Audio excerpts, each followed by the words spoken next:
As tonight, the end of bubbles, face masks in class and months of online learning. Today marks the start of the first full week back at school for thousands of children. The move has come as a huge relief to many, but with rates rising in parts of the region and no final decision on whether healthy 12 to 15-year-olds will be offered a vaccine, is it too much too soon? Well, Sam Reed is at a primary school in Bedfordshire for us tonight. Sam. Mo, at this school in Cranfield, even the signs are predicting the best school year ever, and it has really felt like a step change today. Some parents back in the office for the first time, and pupils able to act differently in the corridors and in the classrooms, whether at lower schools like this or at secondaries.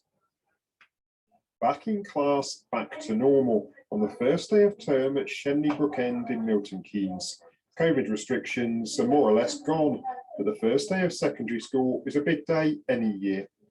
I felt like an adult when I came in. I sort of felt like this is my school now. Last term, these markings on the floor helped keep pupils apart. They're not needed anymore. Face masks are gone too. Classes are back to normal. Assemblies have restarted. The bubble system is over too. That means if one pupil tests positive for COVID, the rest of the class or year group no longer has to self-isolate. This school, like every school, saw pupils and staff stuck at home last term.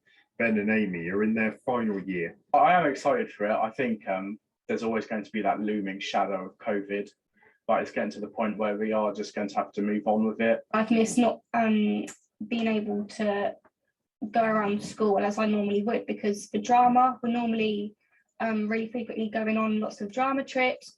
Pupils here have had to test twice in school at the start of term, then twice a week at home for the rest of the month. The rising cases is on the mind, but everyone seems keen to be back. I think it's a good thing that we're not having to work in bubbles. I think it's actually good for the students' education and for them socially. Of course, we're all worried that the virus will return in some form or another, and we've got lots of plans in place for if that's the case. At Cranfield Church of England Academy, Year 4 can sit with the teacher on the carpet for the first time in 18 months. Pupils have noticed the changes.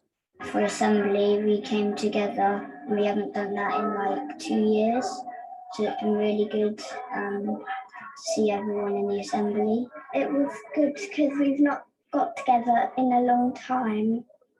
Last year, on top of lockdown closures, isolation caused 600 staff days here and thousands of pupil days to be lost. Our goal for our children this year is to make it the best school year ever. But already on day one, challenges. We've had a child who was awaiting a test result without symptoms, so they're perfectly allowed to be in school, and themselves have found themselves to be positive and asymptomatic and go home. So these are the types of challenges we'll face and have to overcome with time. We have to learn to live with COVID, and we have to do our very best for the children. There's been a big step forward today, but it will be some time until we know the impact on education and the spread of the virus. Sam Reed, BBC Look East. So as